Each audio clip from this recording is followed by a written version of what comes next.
आज हम करने वाले हैं माइकोप्लाज्मा। ठीक है, लिविंगस्टन का चैप्टर नंबर 23 है ये, और ये छोटा सा एक चैप्टर है, एक पेज का, एक ही बैक्टीरिया इसमें जो हम स्टडी करने वाले हैं, माइकोप्लाज्मा नमूनी। ठीक है, माइकोप्लाज्मा नमूनी जो है ना, इसकी ख़ास बात क्या है, जैसे मैं बताती हूँ कि सबसे पहले मैं कोई भी बैक्टीरिया जो करने लगे या स्टार्ट करने लगे, मुझे अच्छा लगता है कि उसके पहले क्लिनिकल फाइंडिंग्स जो है ना वो पता चलें कि जी डिज़ीज़ क्या करता है। उसके बाद आगे हम जाएंगे जी इसकी पैथोजेनेसिस क्या है, ट्रांसमिशन कैसे होती है, लैब डायग्नोसिस कैसे करनी है। ठीक है, ये बाद की बातें हैं। पहले हमें ये पता होना चाहिए कि एक बैक्टीरिया है जो एग्जिस्ट करता है और वो कौन सी बीमारी फैलाता है। ठीक है, दैट्स मोर इम्पॉर्टेंट। उसके बाद बाकी चीज़ों की बुनियाद बाद में आएगी। अभी देखें कि अगर माइकोप्लाज्मा नमूनिया है वो वाहिद बैक्टीरिया जिसकी सेल वॉल नहीं है, ये एटिपिकल नमूनिया करता है जो कि इसके अंदर है। एटिपिकल का मतलब होता है कि वो टिपिकल नहीं है, यानी कि वो आम नहीं है, यानी कि एटिपिकल दो सेंस में आता है। एक सेंस इसकी होती है कि उसका पॉजिटिव और बैक्टीरियम जो है वो आइसोलेट ना किया जा सके, या दूसरी इसकी होती है कि न्यूमोकोकल नमूने जो है उस बैक्टीरिया उससे मिलता जुलता ना हो, यानी नमूनिया के सिम्टम भी इसमें आएंगी और एक्स्ट्रा पल्मोनरी सिम्टम्स जो है ना वो भी शो कर रहा होगा। ठीक है, नमूनिया के अलावा दूसरी चीज़ें भी इसमें आ रही होंगी। ठीक है, एटिपिकल नमूनिया ये तो हो गया कि हमने इसमें हमें कफ मिलेगी, पेशेंट हमारे पास कफ, सोर थ्रोट इन चीज़ों के साथ प्रेजेंट करेगा। और चार बैक्टीरिया टोटल जो एटिपिकल नमूनिया करते हैं। एक तो ये माइकोप्लाज्मा नमूनिया है, दूसरा जैसे यहाँ पे लिखा है लियोजिनेला है, ठीक है, क्लेमीडिया है, ठीक है, और कॉक्सिएला। ठीक है, ये चार माइकोप्लाज्मा, लियोजिनेला, क्लेमीडिया और कॉक्सिएला, ये चार बैक्टीरिया जो हैं ये एटिपिकल नमूनिया कोज करेंगे। ठीक है, प्रॉपर्टीज़ इसकी क्या हैं कि सबसे स्मॉलेस्ट फ्री लिविंग ऑर्गेनिज्म है, 0.3 माइक्रोमीटर इसका डायमीटर है। क्योंकि इसकी सेल वॉल कोई नहीं है तो आप इसमें जो बीटा लैक्टम एंटीबायोटिक्स है ना वो यूज़ नहीं कर सकते, क्योंकि बीटा लैक्टम एंटीबायोटिक बैक्टीरिया को किल करते हैं उसकी सेल वॉल ख़राब करके। तो इसके अंदर तो सेल वॉल ही नहीं है, तो इसको वो कैसे रिस्पॉन्स करेगा उससे ना, तो ये रिस्पॉन्स नहीं करता पेनिसिलिन और सेफलोस्पोरिन को। ये इंपॉर्टेंट MCQ होता है। ठीक है, क्लोनी जो है ना इसकी मेम्ब्रेन के अंदर ना कोलेस्ट्रॉल होता है, ये भी बहुत एक इंपॉर्टेंट बात है, MCQ पॉइंट है। और जो इसकी कॉलोनी होती है, ठीक है, वो फ्राइड एग शेप होती है, ये भी एक इंपॉर्टेंट पॉइंट है। अब हम आते हैं फ़ौरन, ये तो हमने इसकी क्लिनिकल फाइंडिंग्स भी देख लिया और ये भी देख लिया, पैथोजेनेसिस की तरफ आए। ये ट्रांसमिट कैसे होता है? ट्रांसमिशन का वे ये है कि रिस्पिरेटरी ड्रॉपलेट्स के ज़रिए ये फैलता है।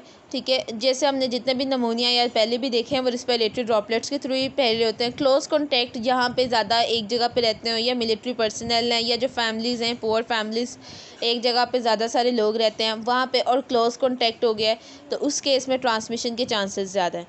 ठीक है, और सीज़न इंपॉर्टेंट है। ठीक है, विंटर में ये ज़्यादा अफेक्ट करता है। ठीक है, और इसके अंदर क्या आता है कि ये ना जब जाता है ना तो नोज़ के थ्रू अंदर जाएगा, इनहेल होगा, वहाँ पे जाके जो सिलियरी एपिथीलियम है ना उसके सिलिया को इनहिबिट करेगा। ठीक है, और एपिथीलियम का नेक्रोसिस करवाएगा।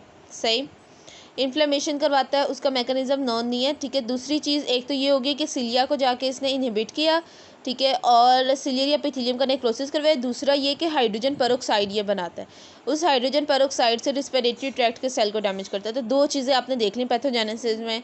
ठीक है, और एक यहाँ पे टेस्ट की बात लिखी हुई है, मैं आगे आपको कोल्ड एग्लूटिनेशन टेस्ट बता दूँगी। क्लिनिकल फाइंडिंग्स जो है वो प्राइमरी एटिपिकल नमूनिया करता है, यानी एटिपिकल नमूनिया के साइन एंड सिम्टम्स आएंगे और बाकी 3 और 4 जो 4 टोटल बैक्टीरिया ना माइकोप्लाज्मा मिला के वो आपने याद रखने हैं, MCQ में आ सकता है। ठीक है, तो सिम्टम्स जो हैं वो जैसे नॉन प्रोडक्टिव कफ होगी, इसमें सोर थ्रोट होगा, एयर एच होगा। ठीक है, और एयर एक और साथ में वाइटिश नॉन ब्लडी स्प्यूटम भी आ सकता है। ठीक है, हेडेक हो गया, मैलेज, माइल्जिया। ठीक है, तो सिम्टम्स टिपिकल हो गए ना, ठीक है, इस तरह के। और हमें पेशेंट के चेस्ट एक्सरे देखने पर भी पता चल जाएगा कि जी नमूनिया के अलावा भी सिम्टम आएंगे इसमें। अच्छा, ये जो है ना ब्रोंकाइटिस भी करता है, ये हो गया।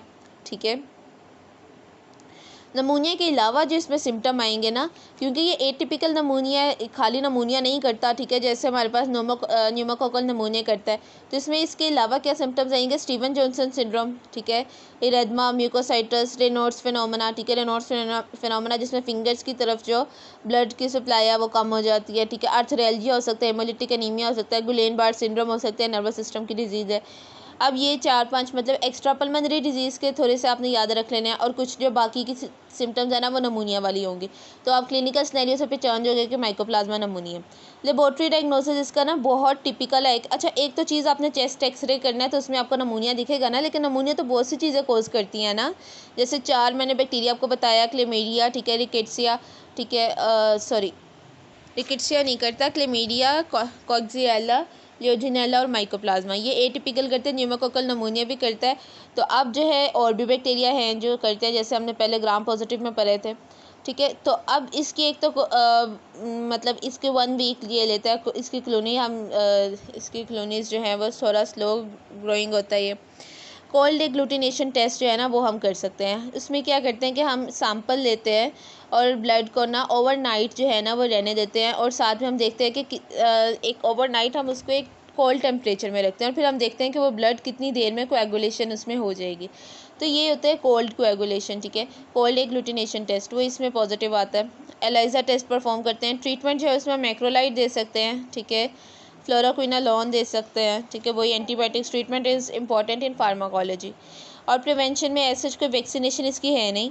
और ये 2-3 बैक्टीरिया जो फॉर एमसीक्यू इंपॉर्टेंट है वो माइकोप्लाज्मा होमिनिस, ठीक है, ये पेल्विक इन्फ्लेमेटरी डिजीज़ करता है, एमसीक्यू के लिए इंपॉर्टेंट है, ठीक है। माइकोप्लाज्मा जेनिटेलियम, ठीक है, ये यूरेथ्राइटिस करता है मेन में, ठीक है, ये एमसीक्यू में आ सकता है, नॉट इन एससीक्यू, ठीक है, या 1 नंबर का एससीक्यू आ सकता है अगर आए भी तो। नॉन गोनोकोकल यूरेथ्राइटिस, जैसे यूरेथ्राइटिस में मैंने आपको जो है निज़ारिया गोनोरिया का बताया था, तो ये नॉन गोनोकोकल यूरेथ्राइटिस करता है।